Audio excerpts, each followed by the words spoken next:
আসসালামু আলাইকুম, আমন্ত্রণ বাংলাদেশ সংবাদে আপনাদের সাথে আছে আমি রেজওয়ানা ইলফিস। ঋণের উচ্চ সুদের হার শিল্পায়নের জন্য বড় বাধা বলে মন্তব্য করেছেন প্রধানমন্ত্রী শেখ হাসিনা। ব্যাংকগুলোকে নানা সুযোগ সুবিধা দেওয়ার পরও উচ্চ সুদের হার সিঙ্গেল ডিজিটে না নামানোর ক্ষোভ প্রকাশ করে তিনি বলেন, সেই সাথে ঋণের টাকা নিয়মিত পরিশোধের তাগিদ দেন প্রধানমন্ত্রী। ঢাকার বঙ্গবন্ধু আন্তর্জাতিক সম্মেলন কেন্দ্রে জাতীয় শিল্প মেলার উদ্বোধনী অনুষ্ঠানে শেখ হাসিনা আরও বলেন, চলতি অর্থ বছরে মাথাপিছু আয় 1909 মার্কিন ডলার ও জিডিপি প্রবৃদ্ধি শতকরা 8 ভাগের বেশি হবে। এর জন্য শিল্প খাতে টেকসই ও সুষম বিকাশের উপর জোর দেন সরকার প্রধান।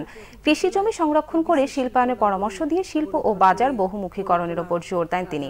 পরে সপ্তাহব্যাপী শিল্পমেলার উদ্বোধন করেন প্রধানমন্ত্রী শেখ হাসিনা।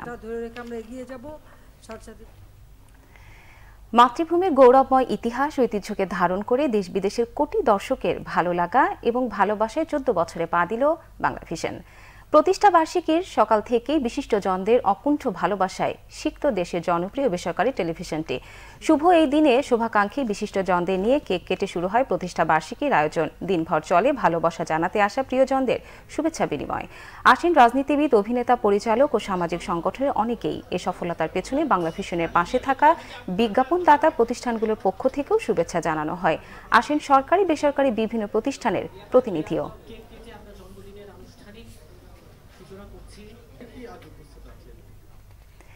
বনানীর FR টাওয়ারের নামে মাত্র ফায়ার এক্সিট ছিল, তাকে প্রকৃত ফায়ার এক্সিট বলা যায় না বলে জানিয়েছে এ সংক্রান্ত তদন্ত কমিটি। সকালে ভবনটি পরিদর্শন শেষে তথ্য জানান রাজুকের তদন্ত কমিটির সদস্য অবসরপ্রাপ্ত মেজর শামসুদ্দিন আহমেদ চৌধুরী।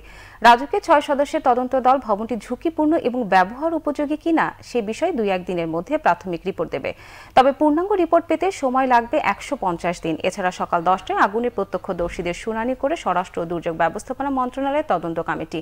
পরে কমিটির সদস্যরা জানান, বনানীর FR টাওয়ারের 8ম তলায় শর্ট সার্কিট থেকেই আগুনের সূত্রপাত হয়েছে।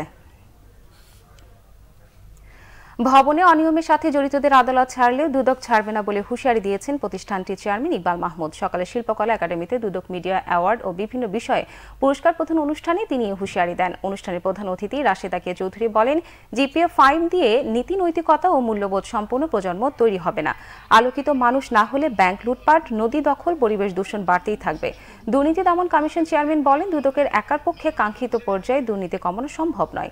সরকারি সম্পত্তি অন্যান্য অবৈধ দখলদারদের বিরুদ্ধে হুঁশিয়ারি দেন ইকবাল মাহমুদ। বলেন, দুদকে নতুন বছর হবে এ ধরনের দুর্নীতিবাজদের বিরুদ্ধে।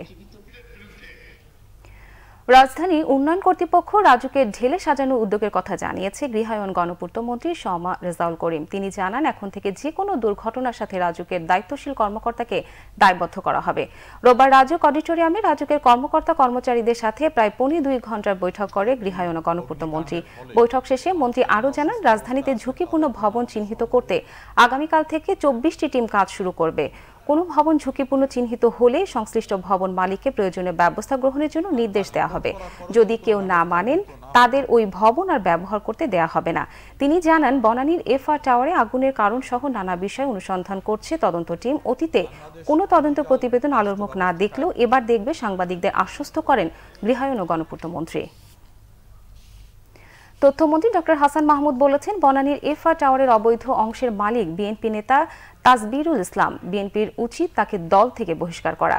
রাজধানী গুলিস্তানের ঢাকা মহানগর আওয়ামী লীগের কার্যালয়ে এক অনুষ্ঠানে তিনি একথা বলেন। তথ্যমন্ত্রী বলেন, কারো গাফিলতির কারণে দুর্ঘটনা ঘটলে তাকে ছাড় দেওয়া হবে না। বিএনপি নেতা তাসবিরকে গ্রেফতার করা হয়েছে জানিয়ে হাসান মাহমুদ বলেন, দেশে গণতন্ত্র নেই বলে আগুন লাগছে।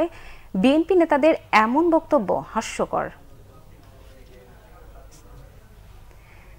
এই ছিল এখনকার মতো। পরের সংবাদ বিকেল 5টায় দেখার আমন্ত্রণ রইল। এছাড়া ফেসবুকে বাংলাভিশন সংবাদ সরাসরি দেখতে লগ ইন করতে পারেন facebook.com/বাংলাভিশনে। এতক্ষণ সঙ্গে থাকার জন্য ধন্যবাদ সবাইকে।